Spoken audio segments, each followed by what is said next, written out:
Ladies and gentlemen, we live in a world where capitalism is utilized as an excuse for greed, petty short-sightedness, and blatant abuse. Now, we're fine with a free and fair competition, but when people are hurt directly, that is when we believe the state should step in and take action. The problem we're trying to solve today is that of goods produced under conditions which harm the workers or put them at an avoidable risk, such as certain chemical products or products of low-grade assembly lines. And the solution we bring is prohibiting the sale of such goods.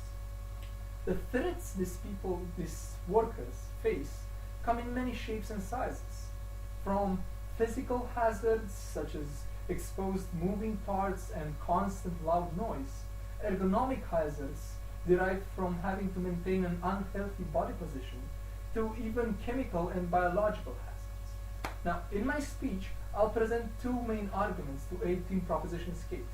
One talking about the efficiency of this motion, and the other about the social reaction. Now let's take a look at the first one, efficiency. Let's make one thing clear before moving on.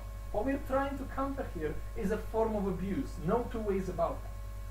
When you talk about workers, human beings, being harmed or put at an unnecessary risk by a company, it's clear that this is a case of abuse. And who protects people from abuse in any form whatsoever, do I hear you ask? Well, the state. In fact, being the only one who can accurately control what goes within its border, one can say that the state alone can handle this situation. And steps have already been taken to prevent and reduce the numbers of such cases of abuse. But they are not enough for a number of reasons. First and foremost, a lot of the time the culprits actually operate in another country, meaning that they're not under your jurisdiction, officially or legally. Those that are can simply use obfuscating bureaucracy to weasel out of your grasp, saying it's not their fault. And ultimately, even if you caught them in the act red-handed, what are you going to do about it? Keep in mind, we're talking here about companies who oftentimes contribute a lot to your GDP, meaning you can't shut them down, and mere fines won't deter them either for long, as they benefit a lot more if they keep cutting corners. No, our solution is much more straightforward and practical, because it's much easier to detect and track products manufactured in a manner that is dangerous for the employees in order to ban them from your markets altogether. And if they don't sell, what happens is that then it's no longer profitable to cut corners, no matter whose fault it really is for that happening. Furthermore, if some of those goods are being sold, it'll be the retail stores that are punished. And unlike large companies, they can be shut down. And they do care about fines, making this a much greater incentive for them not to break the law. Also, those goods being sold in your country obviously makes it your jurisdiction, making it an even easier proposition to apply this motion. Now, with all this in mind, we believe this is a much cleaner, much easier to implement solution from a strictly practical point of view. But now let's take a look at the principial side of things too, with my second argument titled Societal Reaction. The problem we have in the status quo right now is that using cheap labor in unsafe work environments has become common practice, prevalent in many parts of the world. People cannot get themselves out of this sort of situations alone because they need the money. Jobs are hard to find, and there is a lot of social pressure against them quitting too.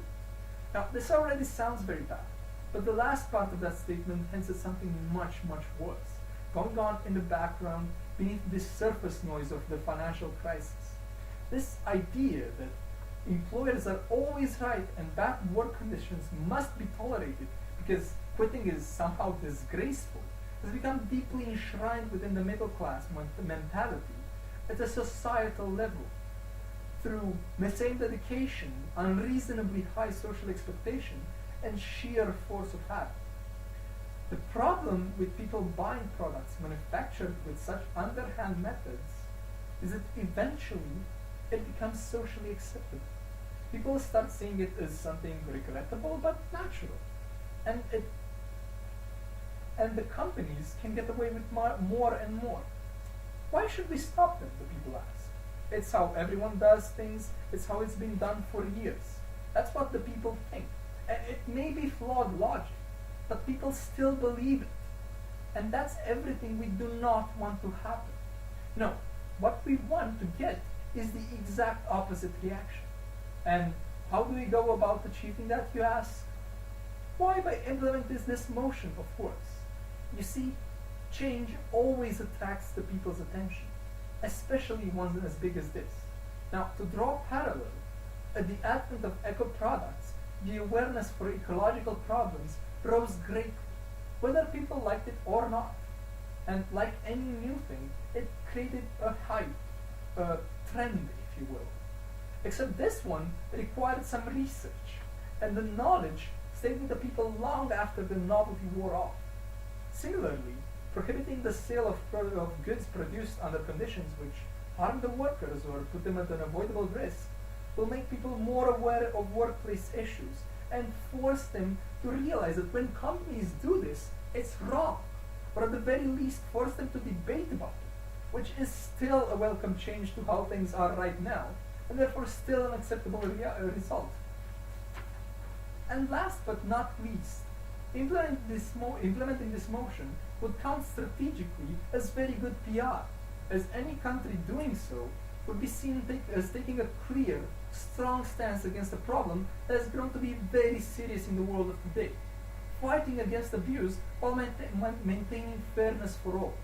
And considering it is the state sending this message and not some random non-governmental organization, we get that extra bit of chance that it might make it through the general population too, which is something that we do need. All in all, there is no harm that this motion could bring, just a lot of good. Now, keep in mind that companies do not do this to stay afloat. No, they do it to get more profit than they already would at the expense of the people. And as team proposition and as upright members of society, we cannot allow that to happen. So we brought you a model which we believe will be much more effective than other measures already taken in ridding us of this issue. We've proven to you how what's already been done isn't enough and is met with obstacles such as jurisdiction problems, obfuscating bureaucracy, and even outright indolence. We've proven to you why it's the state's duty to do something about this, why the state is the best agent to do so, and why this is the most efficient course of action to take. And we've proven to you how allowing this situation to perpetuate has already caused us problems mentally at a societal level, how people actually believe this sort of work conditions are tolerable and even socially acceptable, why we must stop spreading this idea at once. So for all of these reasons, we beg of you to approve this motion.